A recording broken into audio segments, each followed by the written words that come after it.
வணக்கம் நண்பர்களே, welcome to movie critic channel. இன்னைக்கு நம்ம ரீசெண்டா பிரைம் வீடியோல ஒரு மலையாளம் எமோஷனல் டிராமா படமா வெளிவந்திருக்கிற தலவரா படத்தோட ரிவ்யூ பத்தி தான் தெரிஞ்சுக்க போறோம். இப்ப படத்தோட கதை என்ன அப்படிங்கறத மேலோட்டமா தெரிஞ்சுக்கலாம்.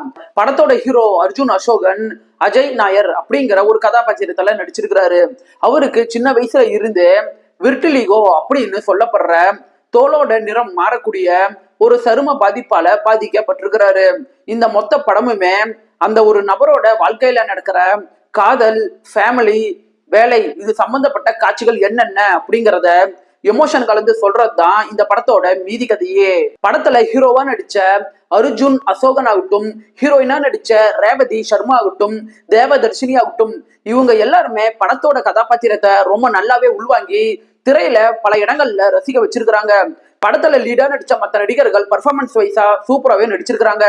இந்த படம் 2 மணி நேரம் இருக்கக்கூடிய ஷார்ட்டான படம். குயிக்காவே உங்களால பார்த்து முடிக்க முடியும். பல படங்கள்ல ஹீரோயின் கதாபாத்திரத்துக்கு பெருசா முக்கியத்துவமே கொடுக்க மாட்டாங்க. ஆனா இந்த படத்துல ஹீரோயின் கதாபாத்திரத்தை ஹீரோவை மோட்டிவேட் பண்ணக்கூடிய ஒரு கதாபாத்திரமா கொண்டுட்டு வந்து ஹீரோயின் கதாபாத்திரத்தை திரையில நல்லாவே பயன்படுத்தி இருக்கிறாங்க.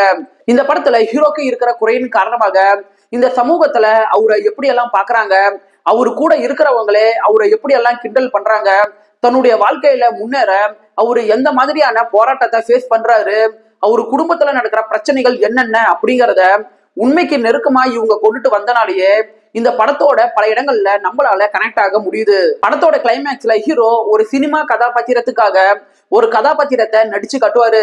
அந்த காட்சிகள் படத்துல நல்லாவே இருக்குது. படத்துல ஹீரோ ஹீரோயின் இவங்க 2 பேத்துக்கும் இடையே நடக்கிற காதல் காட்சிகளாகட்டும், ஹீரோவுக்கும் ஹீரோவோட ஃப்ரெண்ட்ஸுகளுக்கும் இடையே நடக்கிற காட்சிகளாகட்டும், இதெல்லாம் படத்துக்கு நல்லாவே சப்போர்ட் பண்ணிருக்குது. படத்தோட குறைகள் அப்படின்னு எடுத்துட்டீங்கன்னா இந்த படம் ஒரு டிராமா கேட்டகரி படம். சோ இந்த படம் நீங்க பாக்குறதா இருந்தா பொறுமையா தான் பார்த்தாகணும். மத்தபடி படத்துல பெருசா குறைகள் அப்படின்ட்டு எதுவுமே கிடையாது. ஒரே வார்த்தையில சொல்லணும்னா இந்த படம் உங்க டைமுக்கு ஒருத்தான ஒரு சூப்பரான படம் தான் இந்த படம். இந்த படம் ஒரு ஃபேமிலி வாட்சபிள். விருப்பப்படுறவங்க பாருங்க. இந்த வீடியோ உங்களுக்கு பிடிச்சிருந்துச்சுன்னா லைக் பண்ணுங்க, சப்ஸ்கிரைப் பண்ணுங்க, ஷேர் பண்ணுங்க, மறக்காம பெல் பட்டன் நமக்கு மறந்துடாதீங்க. நாம வேற ஒரு வீடியோல சந்திக்கலாம். அது வரைக்கும் நன்றி, வணக்கம்.